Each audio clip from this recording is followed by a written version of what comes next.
Ang istoryang inyong mapakikinggan ngayong araw ay naglalaman ng mga sensitibong salita at eksena na hindi dapat marinig ng mga bata.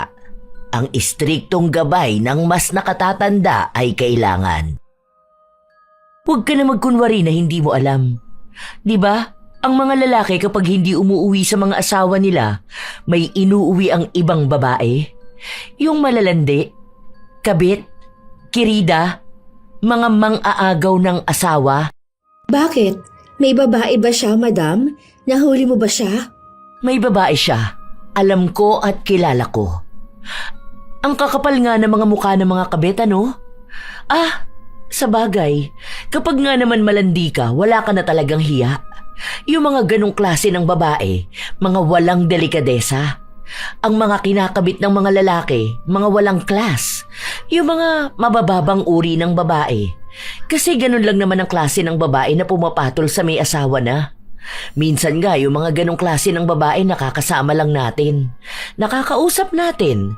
Minsan nga, kaharap na natin mismo. Pero walang kakaba-kaba sa kanila. Sanay na sila eh. Akala ata ng kabit ng asawa ko, tanga ako. Hindi niya alam na nakikita ko lahat. Tahimik lang talaga ako. Ang dami naman sanang lalaki no? Kaso, nature na nila ang maging ahas. Nakakainsulto lang. Hindi karinderya yung babae ng asawa ko na bukas lang kahit kanino. Kundi pagpag.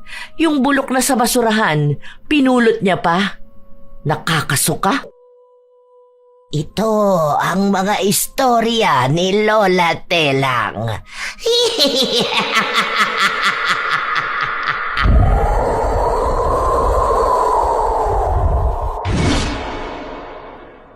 May mga taong sadyang hinahatak ng init ng katawan.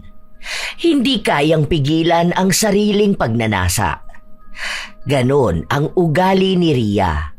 Bilang isang babaeng hindi mapigilan ng katawan na maghanap ng pupuno sa pagnanasa, at ito rin ang magiging dahilan upang tamasahin niya ang isang parusa na susubok sa kanyang pagkatao.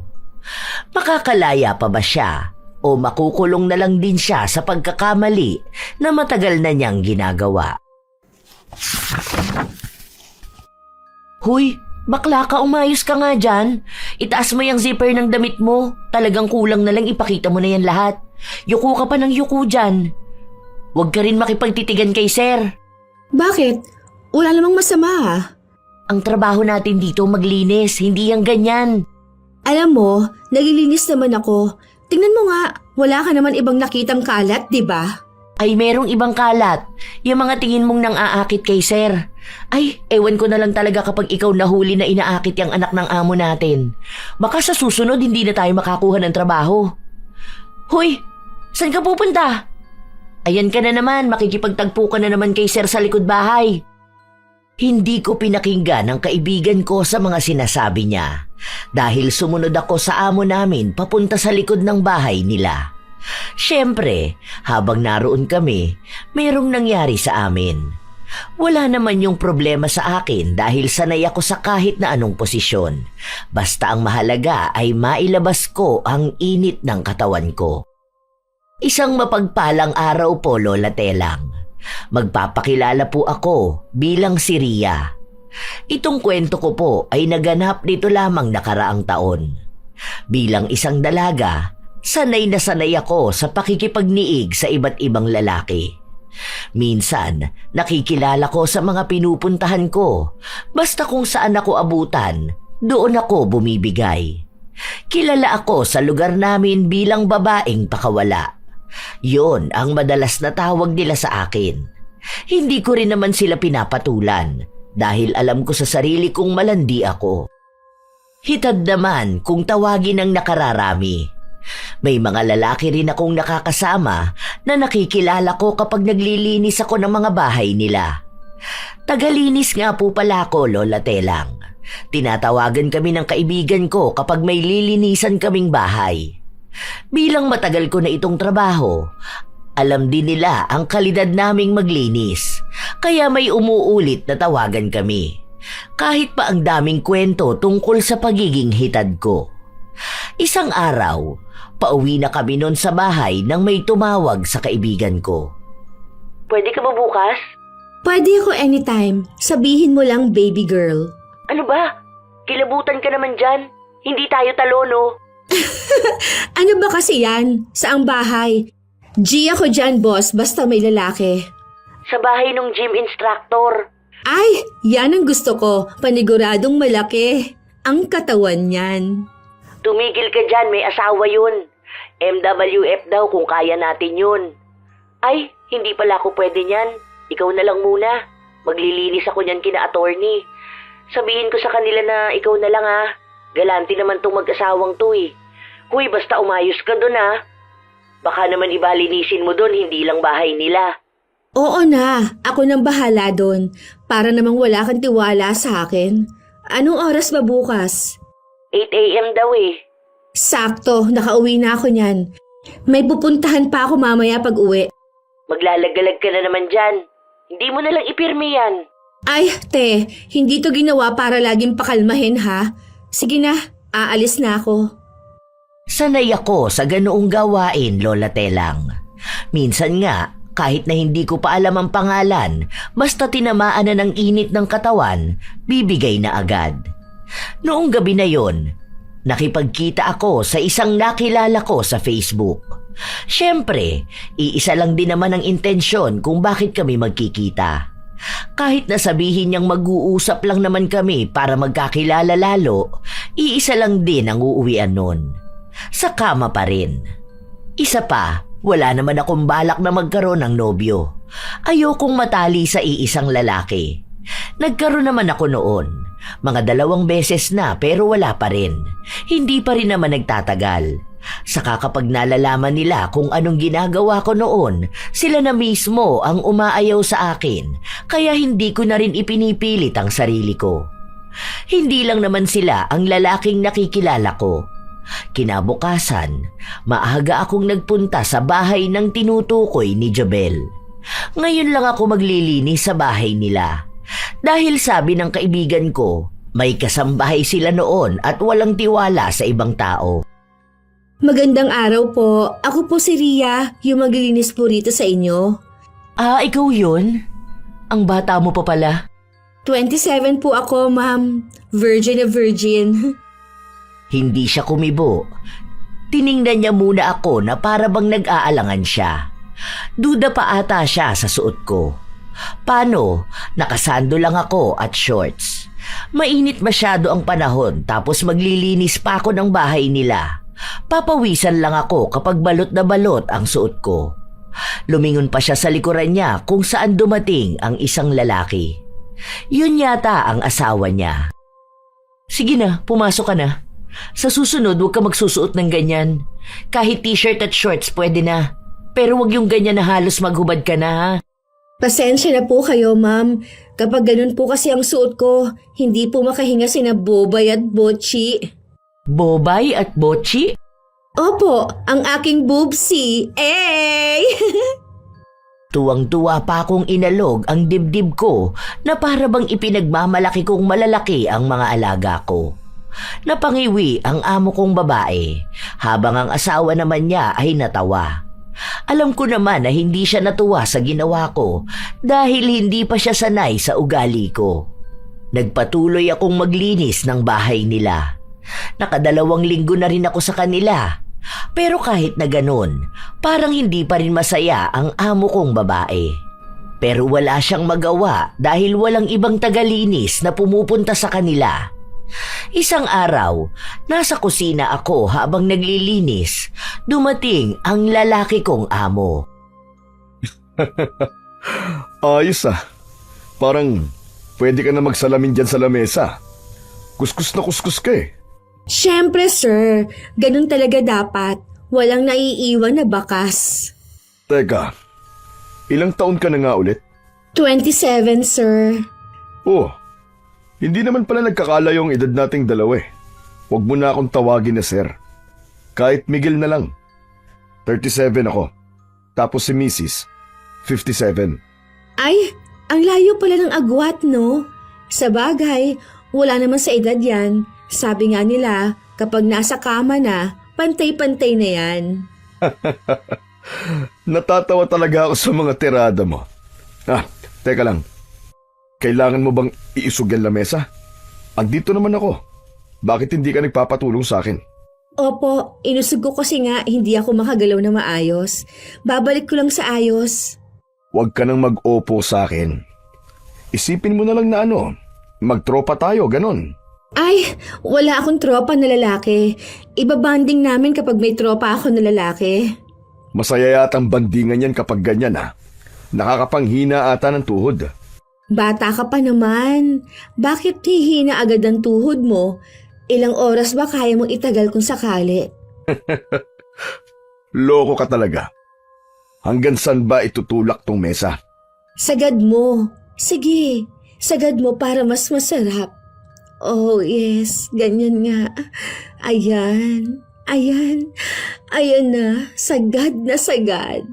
Yon, sarap! Galing talaga sumagad. Buwisit ka.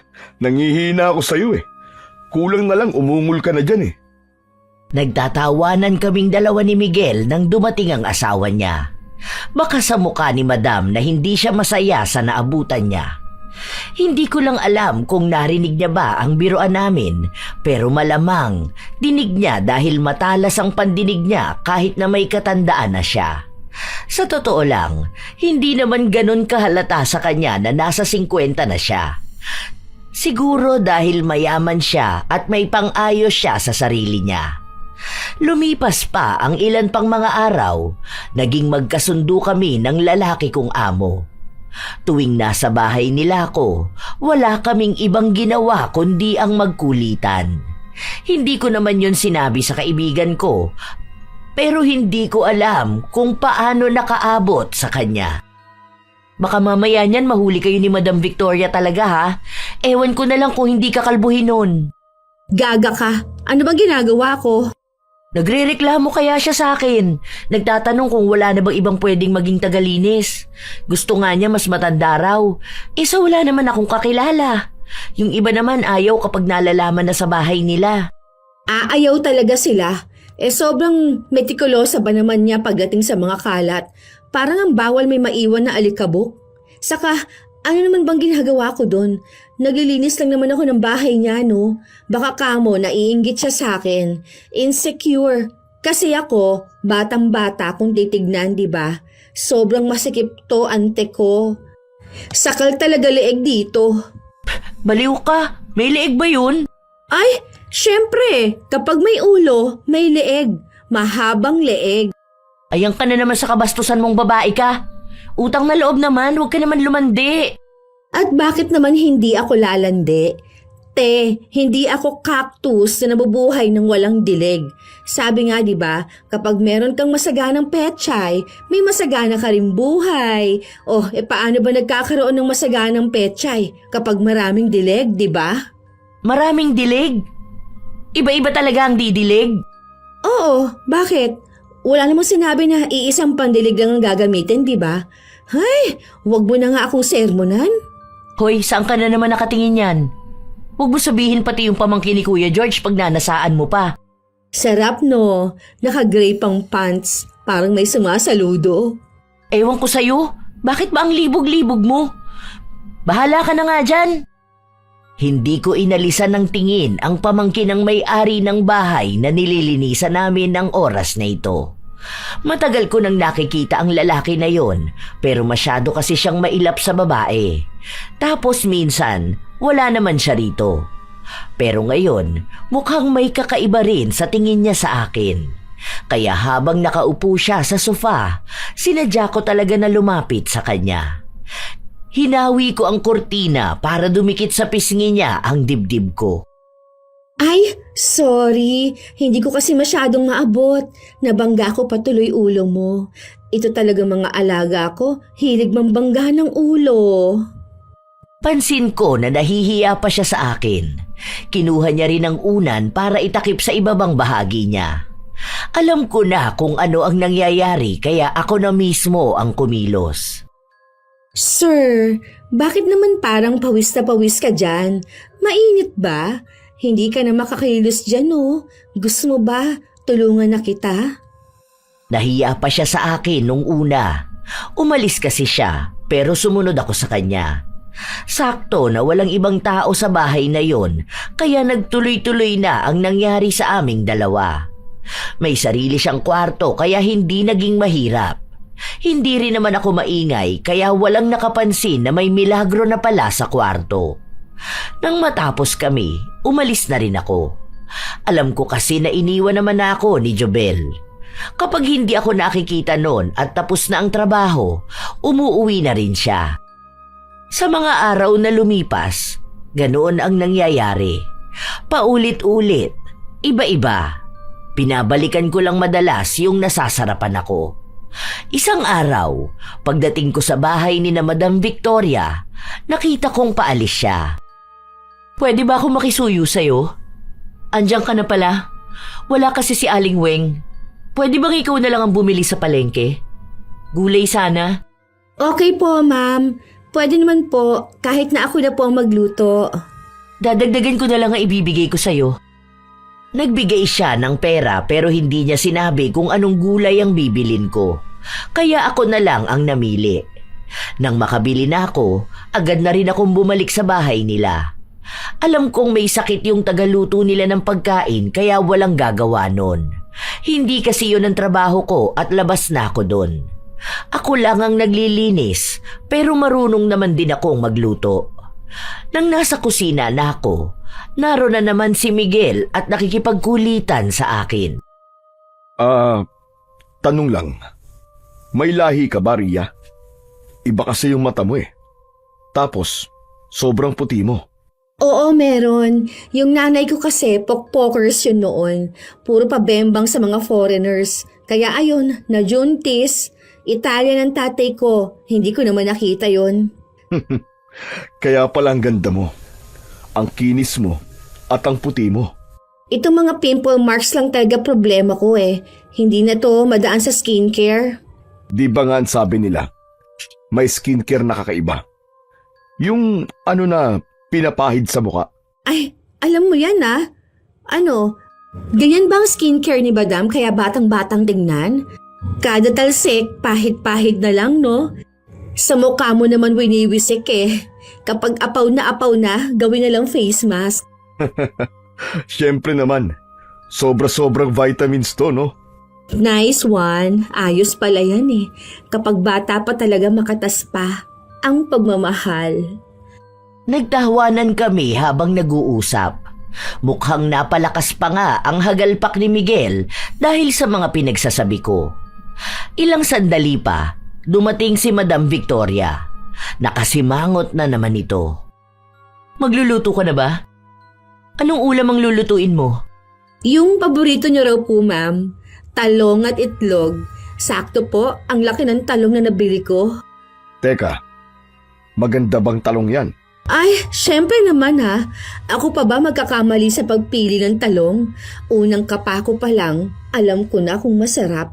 Hindi naman ako pipili ng talong na lupaypay, ano?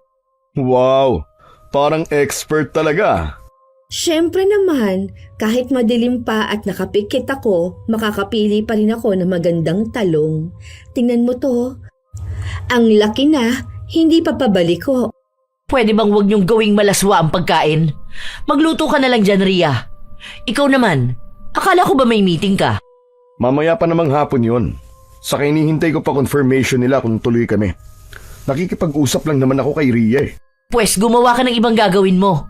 Ang sabi mo nung nakaraan may iko-coach ka pa. Bakit hindi ka magpunta ng gym? Ito na nga, maliligo na ako. O sige Ria, dun na ako ah. Wait po, ma'am ha. Nagsasaing pa lang din naman po ako. Ayoko niyan.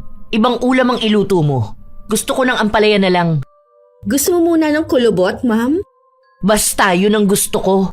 Ilang taon na kayo mag-asawa ni Sir Miguel, ma'am? 7 years, tapos 3 years na kasal. Bali, 30 siya nung naging kayo? Wow, taray naman ni Madam. Habulin ata ng bata. Hilig mo ba ang kiddie meal, ma'am? Sa bagay, sabi nga nila, mas malupit kapag bata. No? Matahiyog na, pangmatagalan pa. Pwede ba, Ria? Sa susunod, ilugar mo ang sarili mo. Huwag kang magsasalita ng kung ano-anong kalaswaan, ha? Lalo na kung ang kakausapin mo ay ang asawa ko. Ang pangit tingnan. Kababae mong tao pero kung magsalita ka at makipag-usap ka, parang wala kang delikadesa. Maging matinong babae ka naman. Ayoko sa lahat yung ganyan ng bibig. Kung sanay ka sa ganyan, huwag mong dalhin sa pamamahay ko. Hindi na ako kumibo sa mga sinabi niya. Kahit naman anong mangyari, hindi ko rin naman mababago ang sarili ko. Hindi lang talaga siya sanay na may babaeng ganito magsalita kagaya sa akin. Lumipas pa ang ilan pang mga araw, si Miguel ang nagsisimula ng usapan na may ibang ibig sabihin, kaya sumasabay lang ako. Kahit naman magalit sa akin si Madam, may maidadahilan ako. Isang araw, matapos naming maglinis ng ibang bahay, nag-aya kumain ang may-ari ng bahay. Lalaki ito. May katandaan na siya pero hindi naman maikakaila na ang ganda pa rin ng katawan niya. Ang ganda ng kamay niyo, sir. Parang ang dami na nagawa niya na. Ang ugat eh. Feeling ko, hindi lang yan ang maugat. Ano ka ba? Ayan ka na naman. Marin po ang trabaho niyo noon. Galing niyo siguro sumisid. Hoy Ria, ano ba? Bakit? Ano bang sinabi ko? May masama ba sa magaling sumisid? Di ba? Ganun naman talaga yon kasi sa dagat siya. Ikaw kamo kung ano-ano na lang ang iniisip mo. Ang ayos kaya ng usapan. Natawa na lang ang may-ari ng bahay. Wala raw siyang asawa dahil hiniwalayan na siya nito ilang dekada na ang nakalipas. Kaya madalas na mag-isa lang siya sa bahay nila. Alam ko na kung ano ang ibig sabihin nun. Kaya nung umuwi na kami ni Jobel, bumalik ako sa bahay niya. Alam na ang ibig sabihin nun. May naganap na naman. Parang bawat sulok yata ng bahay niya naging saksi ng pinaggagawa namin. Grabe, parang bagong taon ngayon Ang daming putok nun. Lakas pa talaga ng mga marine. Parang humahawi ng dagat. Sige, balik na lang ako sa sunod. May pupuntahan pa ako Aalis pa ako mamayang gabi. May imimit pa ako. Basta ang alam ko lang, masaya ang nangyari sa akin ngayong araw pero may kulang pa rin. Magaling naman siya kung tutuusin pero may hanap pa rin ako na hindi ko maipaliwanag. Nung kinahapunan, may nagtawag ulit sa akin para magpalinis ng bakuran nila. 2 oras lang naman daw ang aabuti nun dahil kailangan lang maalis ang mga dahon na nagkalat sa kanilang bakuran dahil sa pinutol na puno. Baka meron kayo diyang mas malaki dito sa hawak ko, sir. Gusto ko yung malaki na pang 2 kamay ang hawak ko. Ang liit kasi nitong walis. Walang kadating-dating hawakan. Labas niyo na yung malaki dyan. Teka pala. Basta dahan-dahan ang paglabas para hindi ako mabigla. Ayun, may malaki naman talagang walis kasi. Gusto pa ako pagtiyagain sa maliit. Ayoko pa naman sa lahat yung maliit. Nagpatuloy ako sa paglilinis. Kinagabihan, nasa inuman na naman ako, kaya may tama pa ako ng alak nung pumunta ako sa bahay ni na Madam Victoria.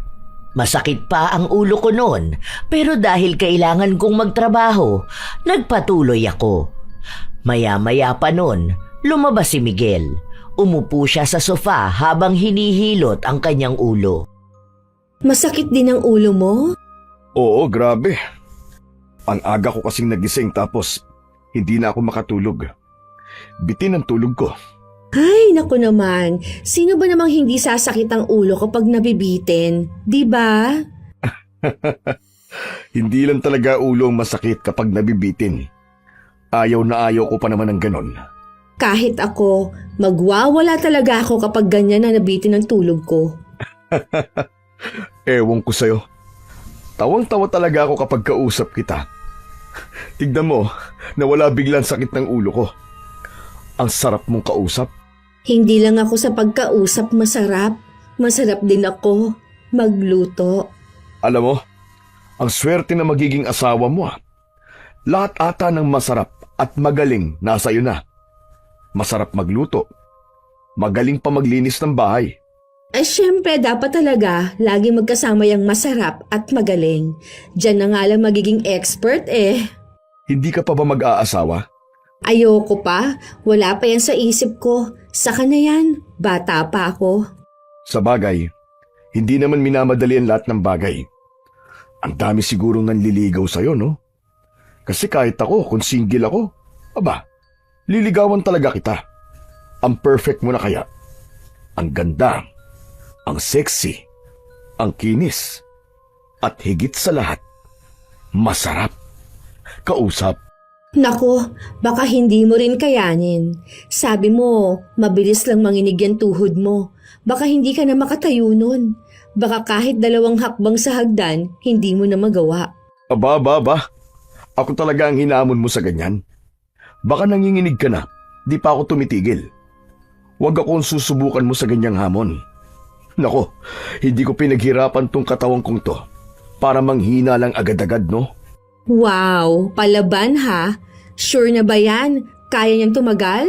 Baka naman baby pa yan ha? Masabihan ko lang yan ng cute.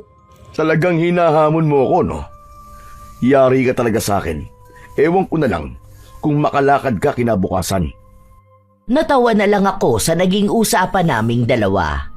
Wala si Madam ngayong araw na ito kaya malaya kami sa loob ng bahay. Nagpatuloy ako sa paglilinis hanggang sa napunta ako sa banyo.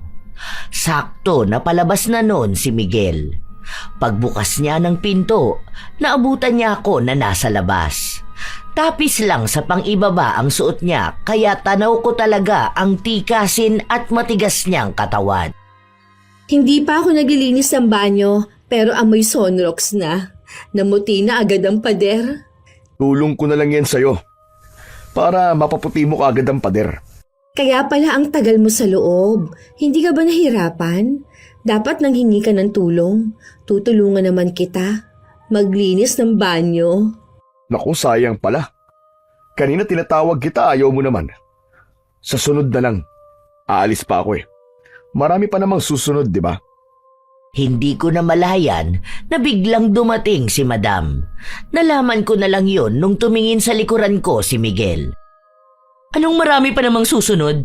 Yun ba? Wala yun. Nagbibiruan lang kaming dalawa ni Ria. O sige, magbibihis na ako. Pupunta pa akong gym eh. Anong tinatayo-tayo mo dyan? Bakit hindi ka pa maglinis? Opo, ito na nga po, madam. Ang init naman po ng ulo nyo. Inihit ka ba ngayon, madam? Hindi siya kumibo. Inirapan niya lang ako. Alam ko naman na ganun ang ugali niya. Minsan nga, bigla na lang siyang nagmamaldita. Iniisip ko na lang na siguro ganun siya kasi matanda na siya. Imposible naman na dahil wala siyang dilig, ang bata naman ang asawa niya. Hanggang sa lumipas ang buong araw. Nung patapos na ako, kinausap ako ni Madam. Simula ngayon, 1 beses sa 1 linggo ka nalang maglilinis dito sa bahay. Tuwing Sabado na lang. Po? Sure po kayo dyan? Oo, hindi naman ganun karami ang bahay namin kaya wala kang ibang lilinisin. Depende na lang kung may nililinis kang bagay na hindi mo dapat nililinis. Pwede po ba yung lilinisin kahit hindi naman dapat linisin?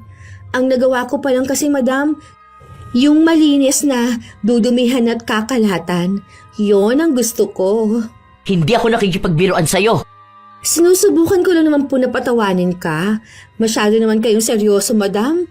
Ano po ba yan? Para kang nangalabit kagabi tapos hindi ka napagbigyan. Kaya yung init ng ulo nyo napunta sa akin. Hindi ka ba marunong magpakadesenteng babae? Hindi ka ba nahihiya sa pinaggagawa at pinagsasasabi mo? Kahit sa lalaki ganyan ka magsalita. Ganito na kasi talaga ako, madam. Saka wala naman akong nakikitang mali. Walang mali sa pagiging malandi? Kung makapagsalita ka rin sa asawa ko, akala mo sobrang komportable niyo sa isa't isa. Nagbibiruan lang naman kaming dalawa, madam. Nakikisabay lang naman po si sir. Wala akong pakialam. Basta sinabi ko na sa'yo kung ano ang ayaw ko. Tuwing Sabado ka na lang dito maglilinis sa bahay. Kung ayaw mo, hahanap ako ng ibang tagalinis. Wala akong nagawa sa mga sinabi niya, Lola Telang. Tagalinis lang naman ako at kailangan ko ng pera para buhayin ang sarili ko. Yung Sabado na sinasabi niya, yun ang araw na wala si Miguel. Nakukwento kasi sa akin ni Miguel na tuwing Sabado, lagi siyang nasa kliyente niya. Sinunod ko naman ang sabi niya sa akin, bilang ang kaibigan ko, maraming kilala na pwedeng linisan na bahay. May trabaho pa rin naman ako. Biyernes noon, katatapos lang ng nilinisan naming bahay. Isa yon sa mga pinaka nakakapagod na pagtatrabaho ko. Bala ko na sanang magpahinga matapos akong makatanggap ng tawag mula kay Miguel. Inaaya niya ako na magpunta sa bar. Saglit lang naman kami doon. Pwede na siguro yun. Tsaka kahit naman may tama ako ng alak, pwede pa rin naman ako magtrabaho bukas. Hindi rin naman ako mabilis malaseng, no? Hoy, sinasabi ko sa'yo ha, asawa yan ng amo mo. Huwag ka naman maging over sa kalandian mo, pwede ba? Maawa ka naman sa mga kababaihan na niloloko ng mga lalaki. O bakit? Ano bang gagawin ko, ha? May alak yun. Alam ko na kung anong ibig sabihin nun. Sabi mo nga kapag may alak, may balak. Ante ko, kahit walang alak, kapag may balak, may mangyayari, ha? Hindi yan sa tama ng alak, sa tama ng libog yan. Kapag yung libido mo kumukulo, aba, kahit walang tama ang alak, talagang babalakin mo. Hay, ewan ko sa'yo. Bahala ka dyan sa buhay mo. Ikaw naman na makakarma sa pinaggagawa mong ganyan eh. Huwag ka lang talagang mabubuntes. Nako, mananahimik ka talaga. Nagmamadali siyang iwan ako.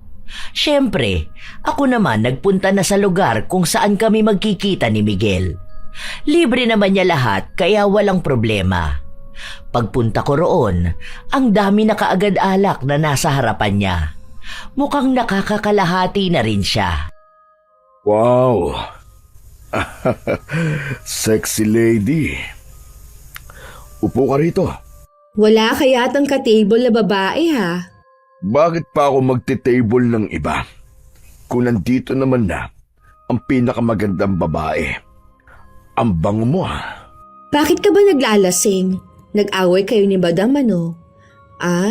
Hindi ka napagbigyan, no? Siguro, hindi na makaabot sa rurok yung alaga mo. Hina siguro niyan ngayon? Hindi na makatirik. Baka kaya laging mainit ang ulo ni Madam kasi araw na lang ang nakikita niyang tumitiri. Hoy, ikaw Huwag mo kong hinahamon Baka pag pinatirik ko yung mata mo hindi na yan mapatirik ng iba. Ayun, ganyan dapat, lumalaban. Pengi nga ako niyang iniinom mo. Lasing ka na yan mamaya Ano nangyari? Bakit hindi ka na naglilinis sa bahay? Bukas pa. Sabi ni Madam tuwing Sabado na lang daw ako maglilinis. Ewan ko sa kanya. Basta may trabaho ako, ayos na yon. May trabaho na, may lalaki pa. O, san ka pa, di ba? Oh, cheers! Matagal ang naging inuman namin ni Miguel. Panay kami tawa ng dalawa dahil sa mga berdeng biruan na madali niya rin namang nasasabayan. Lumipas ang mga oras, may mga lumalapit naman sa amin. Dumating din yung 3 niyang barkadang lalaki. Ewan ko, basta ang alam ko lang, nagkainitan na, dulot na rin ang alak. Tinabihan ako ng isa sa mga barkada ni Miguel. Malaki rin ang katawan at panay ang hawak at dikit sa akin. Hindi ko naman pinigilan ang sarili ko dahil gusto ko rin naman. Dalawa sila ni Miguel na tumabi sa akin. Alam ko sa sarili kong hindi ko mapipigilan itong init na nararamdaman ko. Baka mabaliw lang din ako kapag hindi ko nailabas. Kaya bahala na. Kinabukasan, nagising na lang ako sa isang kwarto ng hotel. Mag-isa lang ako. Dahil anong oras na rin noon, nagbihis na ako. Umuwi muna ako ng bahay para magpalit ng damit. Pagdating ko ng bahay ni na Madam Victoria, magkasunod pa kaming dumating ni Miguel. Ano? Saan ka na naman galing, ha? Lasing ka ba? Uminom ka tapos hindi ka umuwi ng bahay? Sinong kasama mo? Nag-inom lang naman kami ni Warren. Nagkayayaan lang naman. Hindi mo kasi ako pinapansin kagabi. Kaya sumama na lang ako sa kanila. Sa sobrang kalasingan ko, nakatulog ako doon. Pasensya ka na. Umuwi rin naman ako paggising ko eh. Traffic lang talaga sa nadaanan ko kanina. Eh ikaw, bakit late ka? Nakainom ka rin? Bali ano po, nagpunta kasi ako sa birthday ng kapitbahay namin eh. Napainom lang naman pero hindi naman lasing. Mag-start na ako maglinis, madam. Masama ang tingin sa akin ni Madam Victoria. Tanda ko pa naman ang nangyari kagabi sa inuman kahit nalasing ako. Basta ako, wala akong pakialam sa away nilang mag-asawa. Nagtrabaho ako. Nilinisan ko ang buong bahay nila. Sobrang nakakapagod. Kalahati pa lang ang nagagawa ko noong naghapon na. Kaya nagpahinga muna ako. Dinala naman ako ni Miguel ng pagkain. Merienda ka na muna. Kumakain ka naman ng saging, di ba? Banana Q. Ako pa talagang tinanong mo kung kumakain ako ng saging. Hilaw na saging nga eh, kinakain ko. Uy, ito gusto ko. 2. Tapos ma-brown-brown pa. Buti di masakit ang ulo mo. Sumasakit lang talaga ang ulo ko kapag nabibitin ako. Hindi naman bitin yung kagabi. Madilim pa langit pero tirik na ang araw. Tirik na tirik ba? Oo, nangingisay pa nga. Ang liit nitong saging na to kaya pala 2. Hindi mo lang sumayad sa lalamunan ko. Ikaw ba? Kumain ka na? Kumain at kinain kagabi. Ay, busog na busog ka nga naman talaga niyan.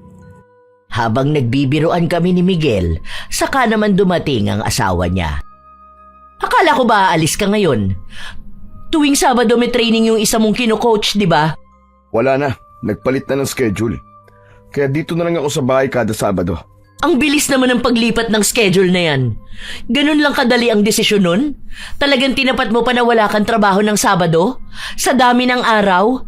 Samantalang simula pa noon tuwing Sabado ka busy? Sa ganun na schedule na gusto ko ngayon eh. Wala naman ako nakikitang mali doon.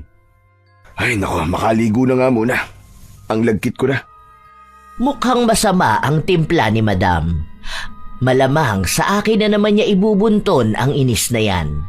Para talaga siyang laging kulang sa dilig. Parang dragon na bumubuga ng apoy kapag di nawiwisikan ng tubig. Hindi na ako kumibo.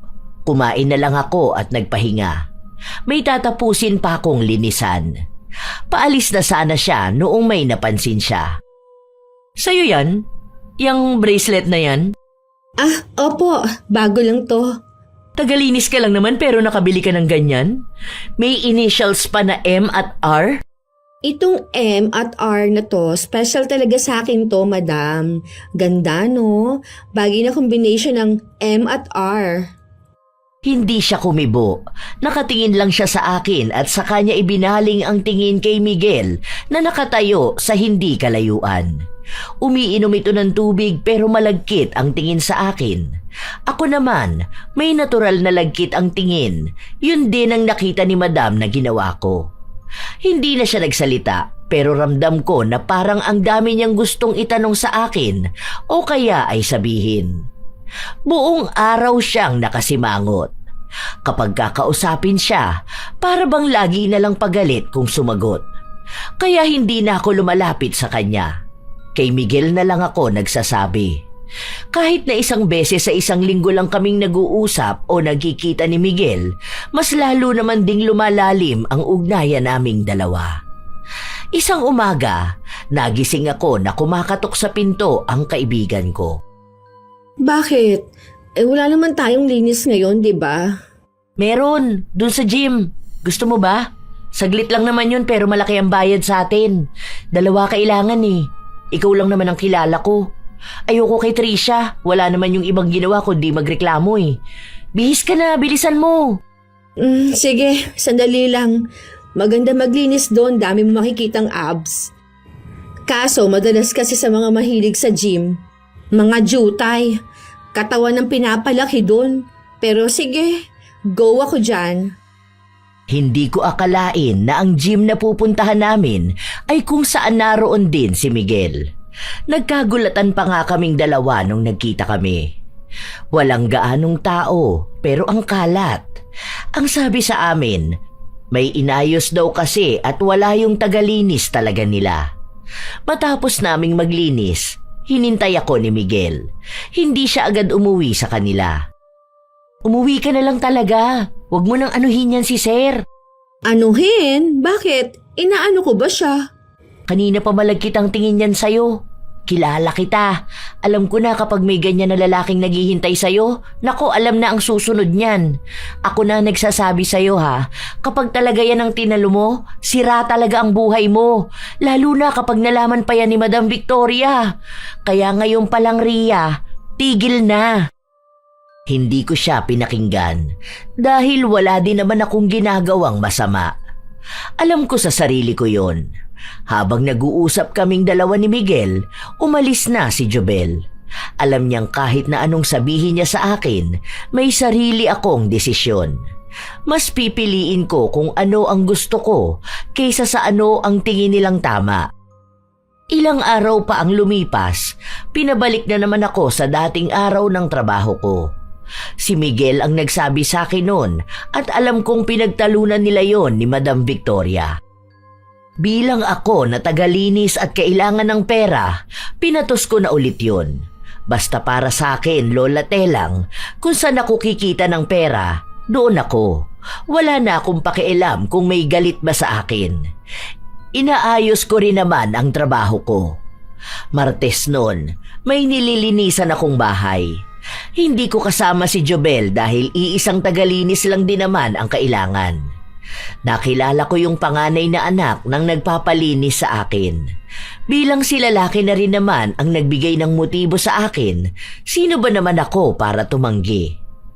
May nangyari sa amin. Doon pa talaga mismo sa kusina nila, habang ang mga magulang niya nasa sala lang. Mabilisan lang kung baga. Basta, tawagan mo na lang ako kung kailan ka ulit pwede ha. Alam mo namang bahay ko, di ba? Ikaw na lang magpunta. Nakakabitin pero pwede na rin. Kinindatan ko pa siya bago ako humabol ng halik sa kanya. Mabuti na lang tapos na kami nung dumating ang isa pa niyang kapatid. Sa totoo lang, may nangyari na rin sa amin ang kapatid niyang yun. Siguro mga 3 beses na rin. Minsan kasi kapag talaga nagkakainitan na, kung sino ang una kong matawagan, siya ang pinapapunta ko sa bahay. Pero bihira lang yun. Kapag hanap na kasi ng katawan ko at ramdam kong kailangan ko na, umaalis ako para kumilala ng iba. Minsan kahit hindi ko alam ang pangalan nila. Sinasabi nga nila sa akin na mas mainam pa na magbenta na lang ako ng katawan kaysa naman ibigay ko ng libre. Pero para sa akin, hindi ko naman kailangan maging trabaho ito. May kinikita naman ako bilang tagalinis. Sadyang hilig ko lang. Hindi dulot ng pangangailangang pinansyal. Isang araw, habang abala ako sa paglilinis sa bahay ni na Miguel, napansin ko na nagtatalo silang mag-asawa. Padabog pa nga na umalis si Miguel. Hindi ako marunong magpatahan ng umiiyak. Sa kaaway nila yung dalawa. Bakit ko sila pakikialaman? Pero sinubukan ko pa rin nakausapin si Madam. Uminom muna kayo ng tubig, Madam. Mamaya rin po uuwi yun si Miguel. Miguel? Miguel lang ang tawag mo sa kanya? Si Sir Miguel po pala. Babalik din po yun mamaya. Alam mo ba kung anong pinag-awayan naming dalawa? Ikaw! Ha? Ako po? Bakit naman ako? Hindi ko alam kung ano bang nakita ng asawa ko sa'yo. Bakit ba ayaw kanyang umalis dito sa bahay para maglinis? Ikaw naman, Madam. Masyado ka naman palang selosa dyan. Baka naman gusto lang ako ni Sir Miguel na dito maglinis sa inyo kasi nga ang galing ko. Maglinis ng bahay. Tapos, ang sabi niya pa kasi sa akin na ang sarap ko. Maging kaibigan. Nang iinis ka ba? Ha? Hindi ako natutuwa sa mga pinagsasasabi mong yan. Ang seryoso mo naman kasi, Madam. Dapat chill-chill ka lang palagi. Kapag ganyan talagang lagi kang nakabusangot, kukulubot yung mukha mo at tatanda ka. Ikaw rin, baka biglang maghanap ng bago si Sir Miguel. Mas bata, mas sariwa. Alam nyo, Kapag may mga ganyang edad na sa kanila, hanap niyan yung wild pagdating sa kama. Kadalasan nun mga bata-bata pa. Yung game na game sa lahat, kaya huwag ka palaging galit sa kanya, ma'am. Yung mga ganyan pa naman kay Sir Miguel, malakas ang dating sa mas bata sa kanya. Inirapan niya lang ako bago siya umalis. Siguro naging dagdag na lang ako sa iniisip niya. Nagpatuloy ako sa paglilinis ng bahay hanggang sa sumapit na ang hapon. Kaming dalawa pa rin ang nasa bahay, hindi na bumalik si Miguel. Pero kita ko na nag-chat siya sa akin. Nagtatanong kung pwede kaming magkita mamaya pagkatapos ng trabaho ko. Hindi ko pa sinasagot ang tanong niya dahil iniisip ko pa kung gusto kong lumabas. May katagpo kasi ako mamaya. Ilang sandali lang din, lumabas si Madam sa kwarto niya. Parang may gusto siyang sabihin sa akin pero hindi niya masimulan. Hindi naman ako nagtanong dahil hinayaan ko siyang magsimula. Madam, gusto niyo ba na paglutuan ko kayo? Hindi na. Hindi ako kakain. Sure? Baka naman mangayayat ka niyan. Baka wala kang lakas niyan mamayang gabi kapag bumira kayo ni Sir Miguel. Hindi yun uuwi. Kilala ko siya. Saan siya uuwi niyan, madam?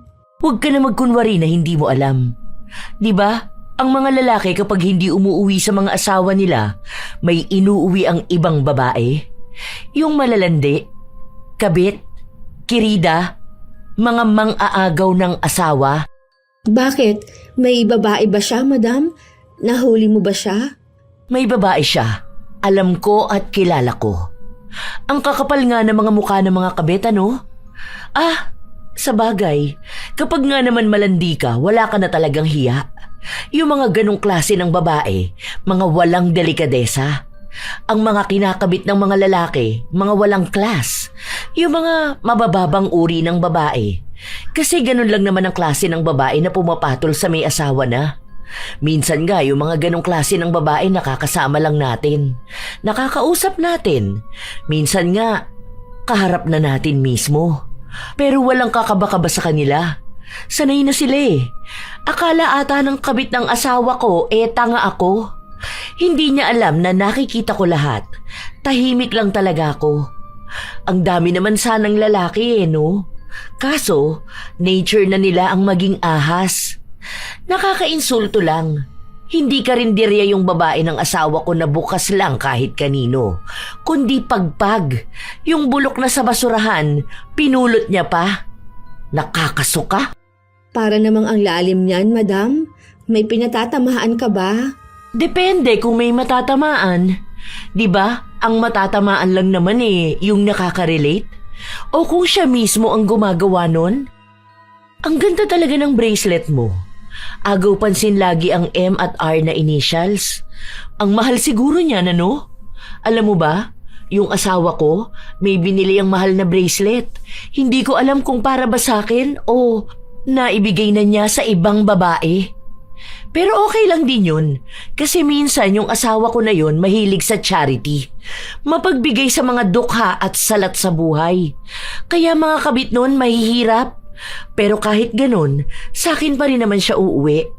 Para usan lang ang mga babae niya.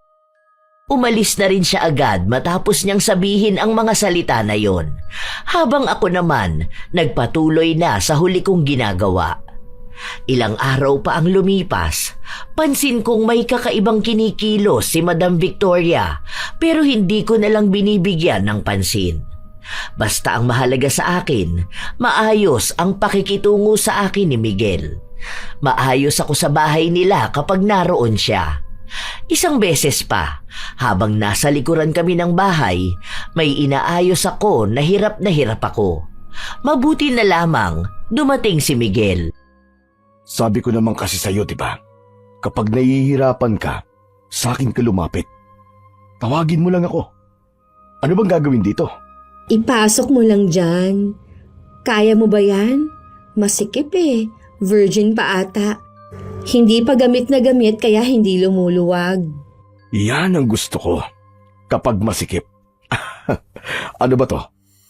Isasagad ko ba pagpasok nito? Oo, dahan-dahan lang baka masakit eh. Kapag hindi pa naman sanay, masakit yan. Hayaan mo. Sa una lang din naman masakit.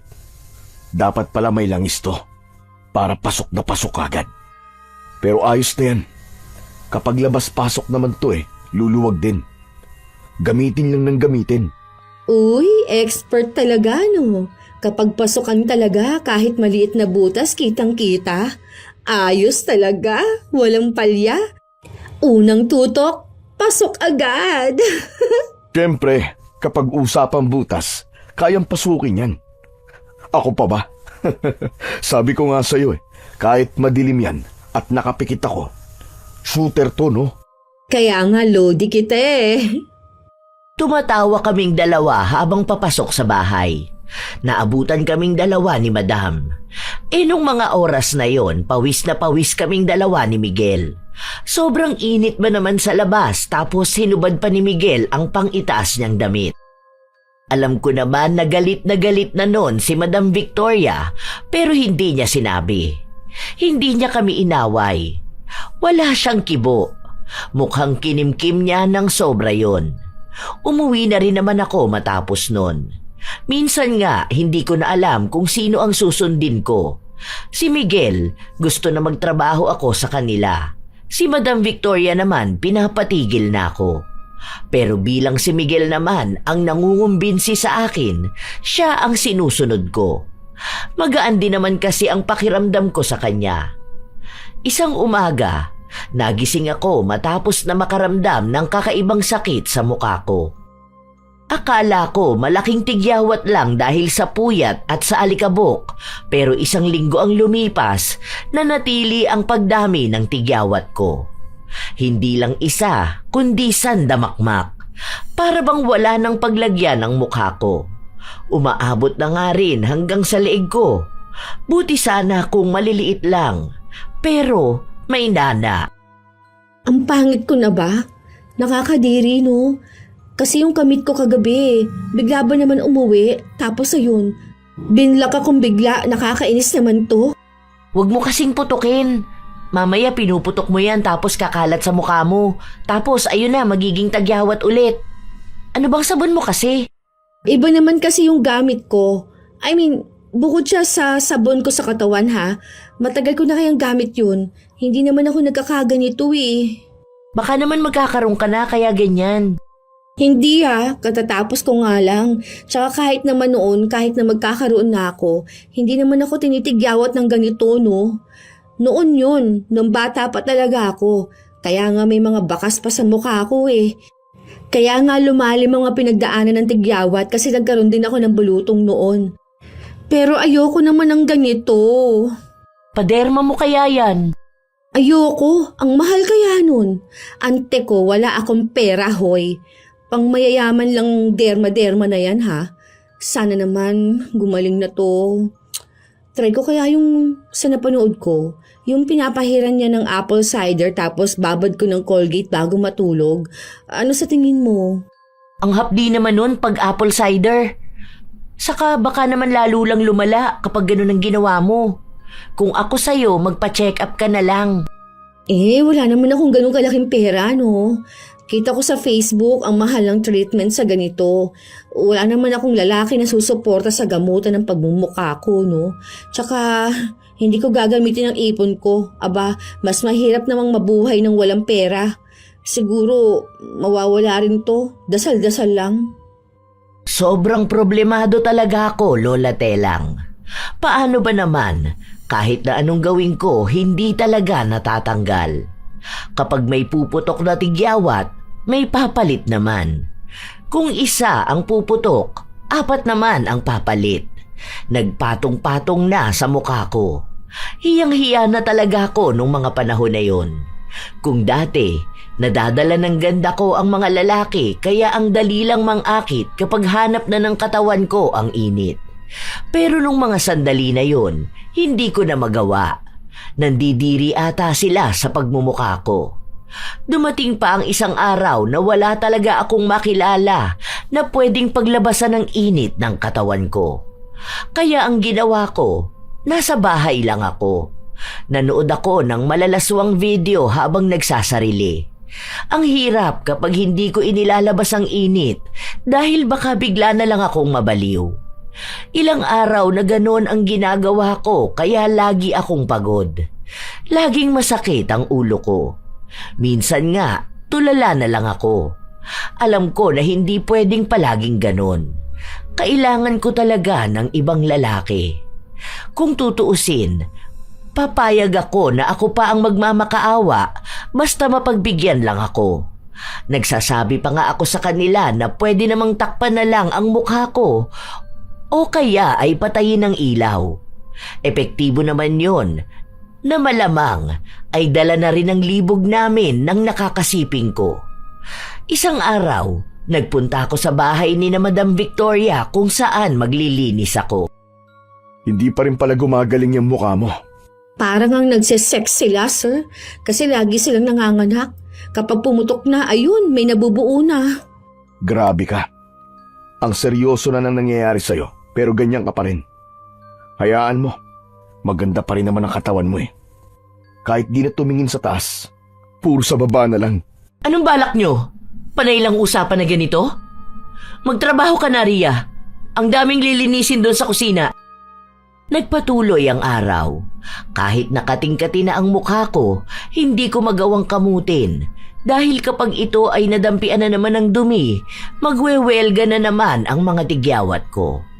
Kapag nagkataon, ang mangyayari niyan, dadami na naman sila. Pagod na ako mag-isip ng paraan para matanggal to. Nung kinahapunan nun, napansin kong nakatitig lang sa mukha ko si Madam Victoria. Hindi ko alam kung tuwang-tuwa ba siya sa nangyayari sa pagmumukha ko dahil nakangiti siya. Hanggang sa maya-maya lang ay nilapitan niya ako. Alam mo yung sinasabi nilang hipon? Ano po yun, madam? Yung maganda ang katawan tapon ulo? Oo. Feeling ko talaga yun ka na ngayon. Malay mo, karma mo yan, di ba? I mean, alam mo yun? Minsan kasi may ginagawang kasalanan ng isang tao, tapos may gaganti para sa taong nasaktan nila. Malay mo naman, ganun ang pinagdaraanan mo, di ba? Wala naman akong ginagawang masama sa ibang tao, madam.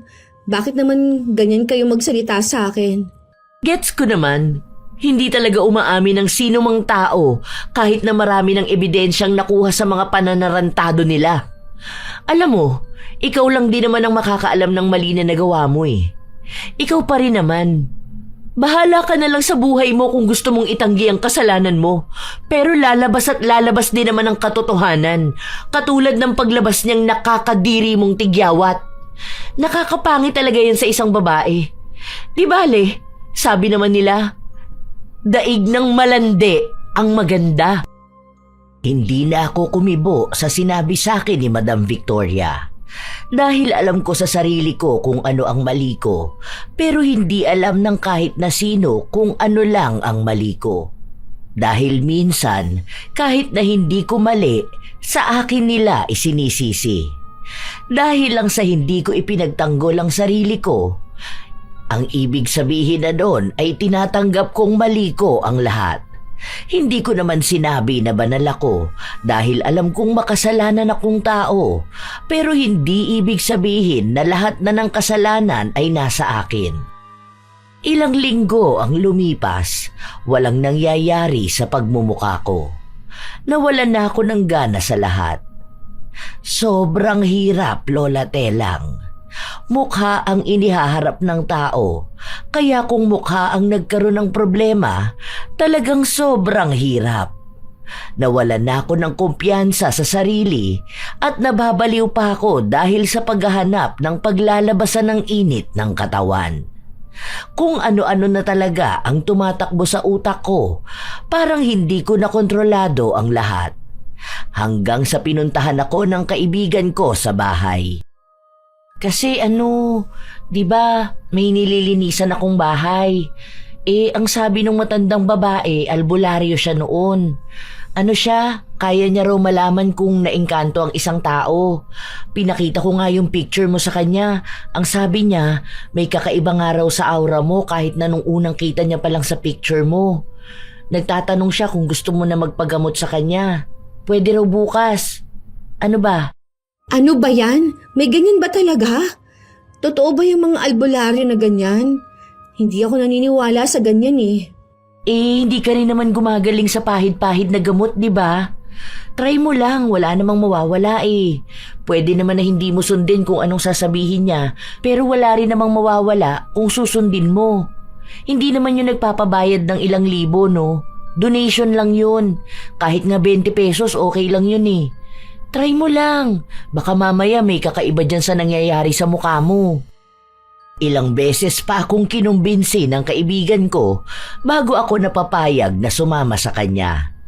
May trabaho ako sa bahay ni na Madam Victoria nung araw na yon, pero hindi ako pumasok para magpunta doon sa sinasabi ni Jobel na albularyo. Pagpunta namin, iba na yung naramdaman ko. Ang lamig ng hangin. Tapos may ginawa yung matanda kasabay pa nun yung orasyon na binibigkas niya. Hindi ko pa nga siya maintindihan hanggang sa sinabi niya na may nagpapakulam sa akin. Nagpapakulam sa akin na babae? Sino naman yan? Baka naman babae ng isa sa mga lalaki mo. Mga naging lalaki mo. Uy, hindi ah. Imposible naman yun. Sabi niya nga, di ba, kilala ko rin na madalas kong nakikita. Hoy, hindi ako yun ah. Bakit naman kita sasamahan dito kung gusto ko lang din naman na makulam ka? Selos nga raw, di ba? Hindi naman kita pinagbintangan. Dahil lang sa selos kaya nagkaganito ako. Ay, ano ba naman yan? Wala naman akong ibang ginagawa. Malandi ako, oo. Pero kung selosan naman yan, labas na ako dyan. Hindi mo yan masasabi. Ano ka ba? Sa dami ba naman ng lalaki na nakikilala mo tapos nakakasex mo pa? Hindi mo alam baka may jowa pala yung mga yun. Yun ang isipin mo habang nagpapatulong tayo kung paano ba mawawala yung kulam na yan sa'yo. Tapos, try mo na rin ipagamot sa albularyo yung pagiging makati mo. Tanga, hindi ito kaya ng albularyo. Hindi naman to dahil sa mangkukulam kaya ako malandi at malibog, no? Itong sa mukha kong problema ko. Ilang beses kong inisip kung anong ibig sabihin ng albularyo, Lola Telang. Kasi naman, wala naman akong ibang babae na madalas kong nakakasalamuha. Si Jobel lang naman yun. Pero alam kong totoo yung sinabi niya na hindi niya ako ipapakulam. Kung yung iba naman, ang madalas na nakakasalamuha ko ay mga matatanda. Alangan namang magselos pa sila sa akin. At ang isa pa, si Madam Veronica. Nung mga panahon na yon, bigla ko na lang naisip kung paano ba makitungo sa akin si Madam na halata talagang may galit siya sa akin. Baka nga nagseselos siya dahil masyado kaming malapit ni Miguel. Simula nun, hindi na natahimik ang utak ko. Sinubukan kong kausapin si Madam Victoria pero hindi ko magawa dahil madalas na abala siya o kaya ay nangunguna na ang galit niya. Hindi siya matino kausap. Malaki kasi ang naging pag-aaway nila ni Miguel na talagang tuwing naroon ako, nagsisigawan silang dalawa. Pero dumating din ang araw na kinausap niya ako. Aalisin na kita sa trabaho na to. Kahit pa sabihin ni Miguel na pumunta ka rito, wag na wag kang papasok sa pamamahay ko. Madam, may nagawa po ba ako sa inyo? Huwag ka na maglaro ng inosente-inosentehan. Hindi bagay sa'yo. Lalo ka lang nagmumukhang tanga. Alam ko na yan. Alam ko na kung anong pinaggagawa mo. Hindi ako tanga. Alam ko kung anong ugnayan yun ng asawa ko. Oo, alam ko na ikaw ang kabit niya. Ang dami kong ebidensya. Lahat yun, tugma sa yung malandi ka. Po, hindi ako kabit. Hindi ko pinatulan si Miguel. Wala namang kahit na anong namamagitan sa aming dalawa. Kita mo na yan? Tinawag mo siyang Miguel. Huwag mo na akong tarantaduhin. Oo, alam ko na yan na hindi talaga umaamin ng kabit na kabit siya. Kahit na ang lalaking manloloko, hindi aamin na manloloko sila. Kahit na meron naman ng ebidensya at huling-huli na sila. Kaya tigilan mo na ang asawa ko. Kasal kami ni Miguel. Masaya kaming dalawa bago ka dumating sa buhay namin. Bahay lang ang pinapalinis ko sa'yo pero anong ginawa mo? Nilandi mo ang asawa ko. Napakakatimong babae ka! Ang landi-landi mo! Opo, totoo na malandi ako. Alam ko na makati akong babae. Na pamigay, na pokpok. Ano pa ba? Totoo lahat yun. Inaamin ko kung sino-sinong lalaki na lang ang pinapatulan ko. Pero iisa lang ang alam ko. Never akong pumatol sa lalaking may asawa na. Malandi ako, pero hindi ako kabet. Ugali kong magpakangkang kahit saan, kahit kanino, pero hindi ang manira ng pamilya at relasyon ng iba. Sige, sabihin mo na lahat ng klase na malandi, pero kaya kong panindigan na hindi ako kabet. Talagang ipinagtanggol mo pa ang sarili mo, no? Sayang wala rito si Miguel na ipagtatanggol ka sa akin. Alam mo ba na ikaw ang pinag-aawayan namin? Dahil palagi kanyang ipinagtatanggol. Pero alam ko na ikaw lang naman ang babaeng makapalang mukha na umahas ng asawa ng iba. Ikaw lang yon dahil halata sa'yo na sobrang katimong babae. Kaya ba pinakulam mo ko? Kung ano man ang nangyayari sa'yo ngayon, tama lang yan. Malandi ka, di ba? Ginagamit mo yung mukha mo at katawan mo para manira ng relasyon ng iba. Aba, dapat lang na mawala yan sa'yo. Lahat dapat mawala sa'yo, hindi lang yung ganda mo. Malandi ka, kaya wag na wag ka nang babalik dito. Hindi na ako nakapagsalita dahil itinulak niya ako palabas ng bahay nila. Pinagbantaan niya rin ako na kung tatapak ako pabalik sa loob, sisiguraduhin niyang maipakukulong niya ako. Hindi niya pinakinggan ang paliwanag ko sa kanya. Ayaw niyang maniwala na hindi ako ang kabit ng asawa niya. Paulit-ulit niyang pinapamukha sa akin kung gaano ako karuming babae. Umuwi ako ng bahay. Para bang namamanhid ang buo kong katawan. Akala ko hindi ako iiyak, pero kusang tumulo ang luha ko matapos kong makauwi ng bahay. Nasa loob ako ng kwarto. Mag-isa. Iniisip ko kung ano ang nangyayari sa buhay ko. Ang mga masasakit na salitang sinasabi sa akin ng ibang tao. Ang pagiging malandi. Ang pagiging hitad. Lola Telang, sa unang pagkakataon, may aaminin ako sa iyo. Itong pangyayari na to na parte ng nakaraan ko ang isa sa mga pinakamasasakit na nangyari sa buhay ko. Isang pangyayari at karanasan na hindi maaabot ng kaisipan ng kahit na sino. Wala akong pinagsabihan nito. Natakot ako. Duwag ako, Lola Telang, kaya pilit ko tong inililihim. Pero ngayon, gusto kong mailabas ito. Parte na rin ng pagnanais kong makalaya sa pagkakabilanggo ko sa nakaraan. Mahirap mang isipin, ngunit 7 taong gulang ako nung naganap ito. Huwag po. Huwag niyo na po ulit gawin sa akin to. Maawa naman po kayo sa akin, Papa Gardo. Masakit po. Huwag niyo po ubarin ang damit ko. Ano ba? Huwag ka na magpumiglas. Alam mo, ang mga babae, ito rin yung hilig. Si mama mo nga, ito rin yung gusto palagi, di ba? Ibig sabihin lang nun, nasasarapan siya. Kaya huwag kang iyak ng iyak, ha? Kapag lumaki ka na, hahanap-hanapin mo rin ito. Mas maganda na ngayong bata ka pa lang, tinuturuan ka na. Para paglaki mo, alam mo na ang gagawin mo. Magaling ka na. Sige na, magubad ka na. Akong bahala sa'yo. Masakit lang to sa una.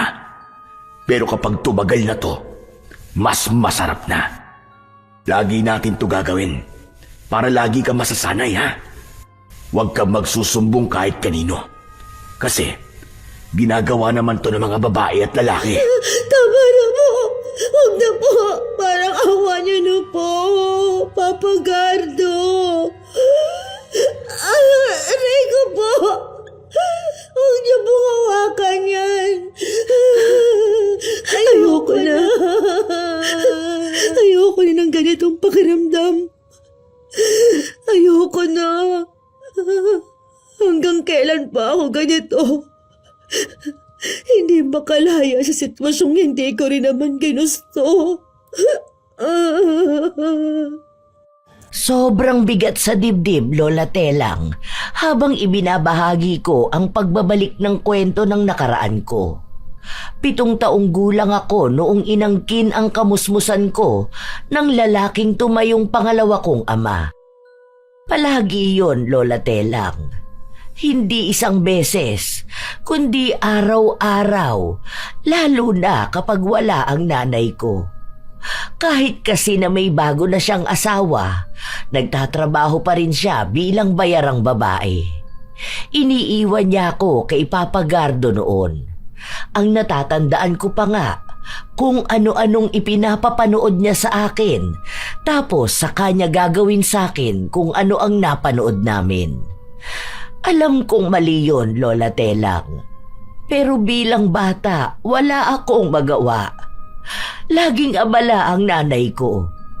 Lagi siyang wala sa bahay, kaya kanino ako magsusumbong?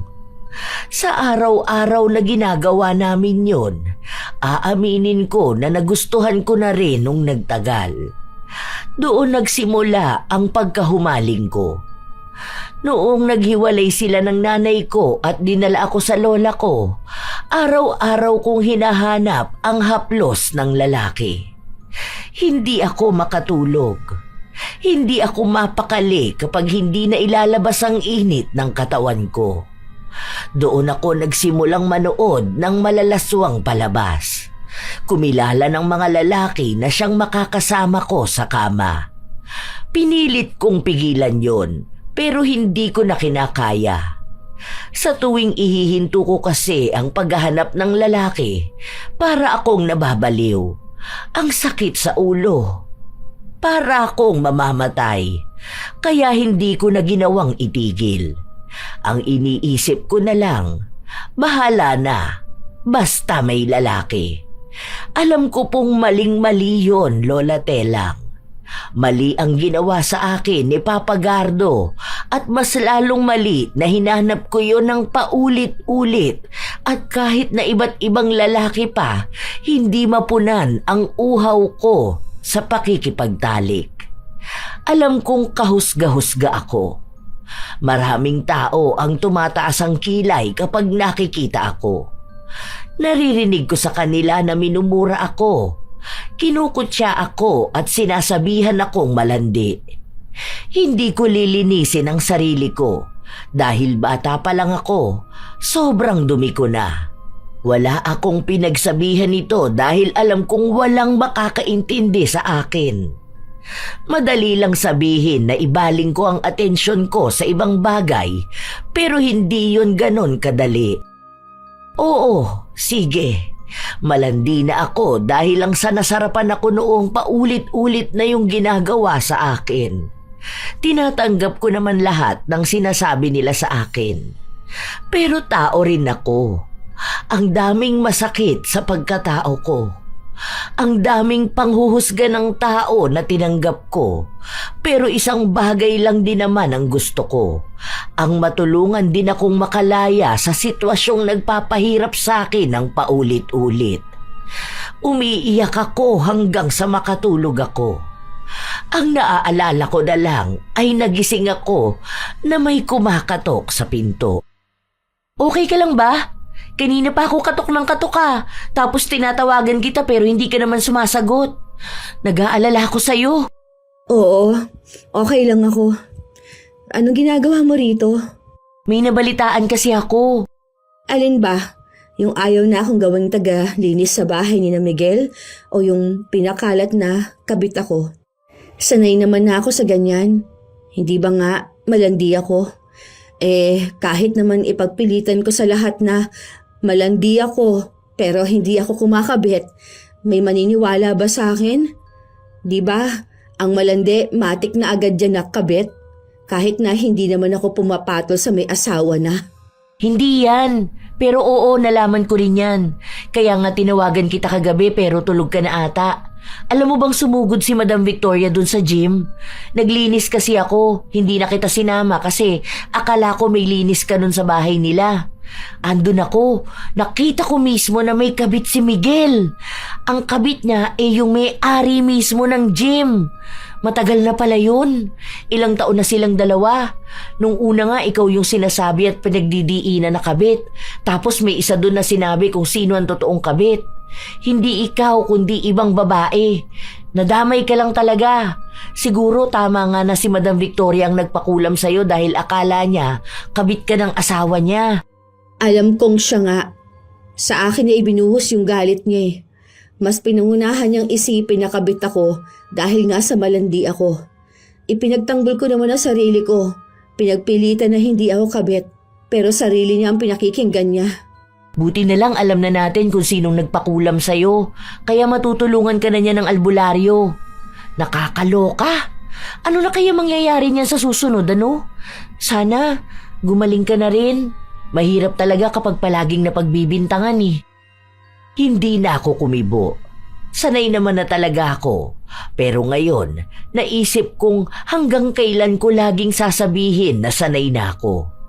Parang yun na lang ang mga salitang nagiging takbuhan ko. Dahil yun lang naman ang mga salitang alam ko. Akala ko hindi na ako kakausapin ni Madam Victoria, pero tumawag siya sa akin at gusto niyang makipagkita. Ako lang mismo. Kami lang dalawa. Hindi naman ako nagdalawang isip na siputin siya sa lugar na sinabi niya. I'm sorry. Sorry talaga sa mga nasabi ko sa'yo. Sa mga pambibintang ko sa'yo lalo na sa nagawa kong pangkukulam sa'yo.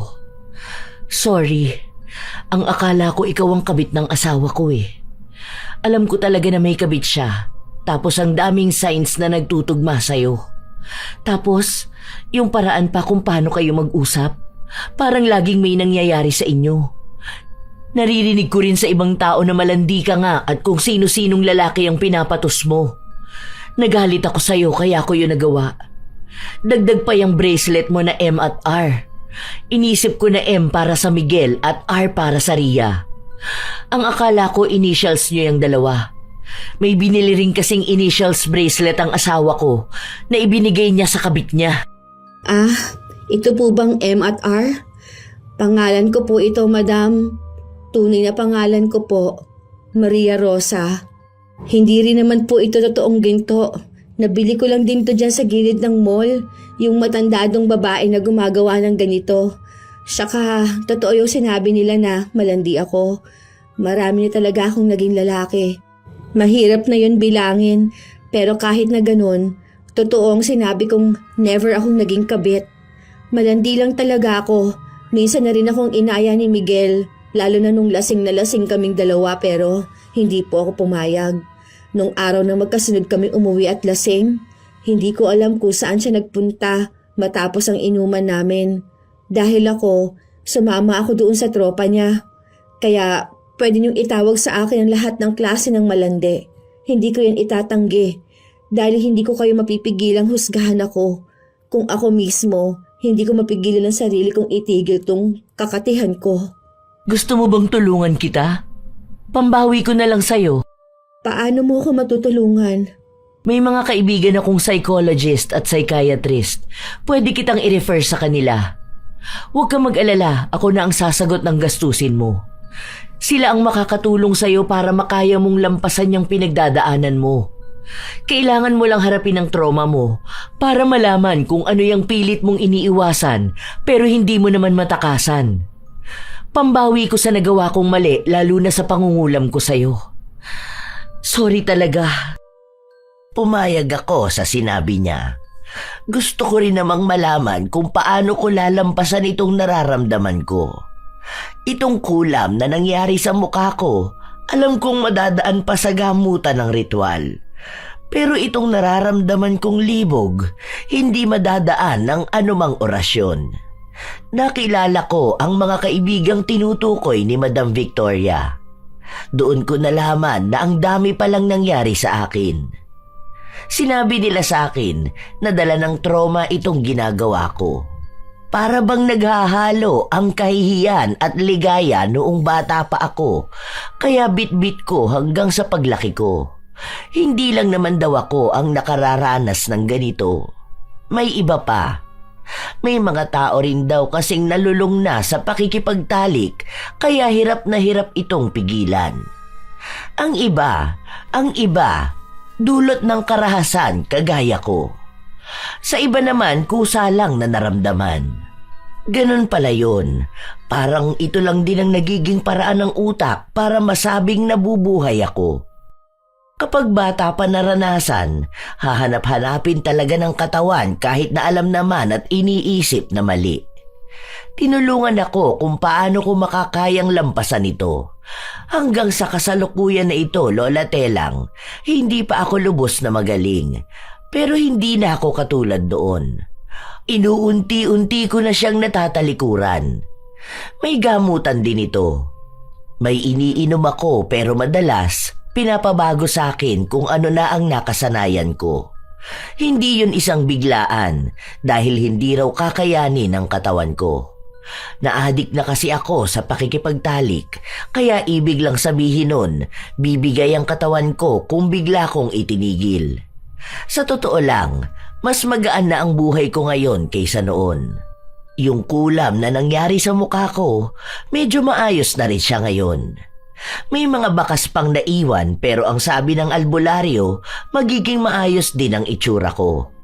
Hindi ko lang alam kung taon ba ang aabuti ng paghilom na to.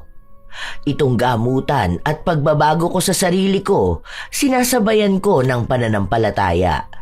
Humihingi ako ng gabay para lang makaya ko ito. Gusto ko na talagang makalaya, lalo na sa mapait kong nakaraan. Nagkabalikan pala sina Madam Victoria at Miguel, pero lumipat sila ng ibang bansa. Kahit na ganon, tinutulungan pa rin ako ni Madam Victoria, lalo na kapag kailangan ko ng pera sa gamutan ko. Sana lang dumating na ang araw na matigil na ako sa paghahanap ng init sa kahit na sino. Matuto akong makontrol ito para sa panibagong simula. Madali kasing magbigay ng pangalan sa isang tao. Malandi, makasalanan, masama, hitad. Madali ang magturo at magmataas kapag tayo ang nasa ligtas na lugar. Pero walang malinis sa atin. Lahat tayo ay tao na nagkakaroon ng pagkakasala. Hindi naman ibig sabihin ito ay hinahayaang gawing tama ang mali. Hindi rin sinasabing puruhin at purihin ang taong naliligaw. Pero bago tayo magbato, dapat muna nating itanong kung ano kaya ang bigat na dinadala ng isang tao. Ano ang sugat niya na hindi nakikita ng mata? May mga taong nagkamali dahil pinili nila. Pero may mga taong napunta sa mali dahil yun lang ang mundo na ibinigay sa kanila. Kung hindi natin alam kung ano ang pinagdaanan nila, bakit napakadali sa ating magpasya tungkol sa kanila? Mas madali ang manghusga kaysa tumulong. Mas madali ang manira kaysa makinig. Pero walang lumalago sa lupa ng panlalait. Ang tao ay mas natutuwid kapag may liwanag, hindi kapag puro dilim ang binibigay. Kung talagang gusto nating makita ang pagbabago, mas mabisa ang kamay na umaakay kaysa sa daliring nakaturo. Mas kailangan ng isang tao ang direksyon, hindi sermon. Mas kailangan nila ang pag-asa, hindi pangungutya. Hindi naman natin kailangang yakapin ang lahat. Hindi kailangang ipagtanggol ang mali. Pero sapat na minsan ang tahimik na pag-unawa, ang hindi pagdagdag ng pasanin, ang hindi pagkalat ng salita, ang hindi pagdurog sa taong hirap na ngang tumindig. Dahil sa huli, tayo-tayo rin ang magkakapatid sa buhay na ito. Lahat tayo ay may sugat, may kahinaan, may pagkakamali. Lahat tayo may panahon na tayo ang nasa ilalim. Umaasa na sana may kahit isang taong hindi agad humusga. Ang bawat tao ay may laban na hindi natin nakikita at hindi natin alam kung gaano kahirap ang giyera sa loob nila. Pero hindi rin ibig sabihin na yun ang pinagdadaanan, kailangan na ring tanggapin ang puro mali. Matuto ring bumangon at iangat ang sarili laban sa bigat ng pagkakasala. Mga apo, naway may magandang aral na naibahagi ang kwento ni Ria, na bawat pangyayari ay may kwento, pero hindi ibig sabihin na dapat manatili na lamang doon. Kung nais mong makalaya, gumawa ka ng paraan para makalaya. Kung kayo rin ay may komento at opinyon, maaari nyo rin niyang ibahagi upang aming mabasa. Ito ang inyong Lola Telang at maraming salamat sa pakikinig nyo, mga mahal kong apo.